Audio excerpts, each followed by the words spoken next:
ସମସ୍ତେ କୁହନ୍ତି ରାମ ବନବାସ ଯାଇଥିଲେ, କିନ୍ତୁ ସୀତାଙ୍କ କଷ୍ଟଟା କିଏ ଅନୁଭବ କରିଥିଲେ କି?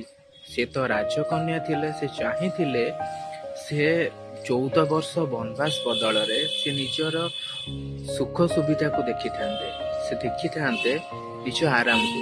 କିନ୍ତୁ ସେ ସେଇ ସୁଖ ସୁବିଧା ଆରାମକୁ ଛାଡ଼ି ଦେଇକି 14 ବର୍ଷ ବନବାସରେ ବିତେଇଥିଲେ, ନିଜ ସତୀତ୍ୱର ପରୀକ୍ଷା ଦେଇଥିଲେ। ସେ ଜାଣିନଥିଲେ ତାଙ୍କ ଜୀବନରେ ଏତେ କଷ୍ଟ ଆସିବ ବୋଲି।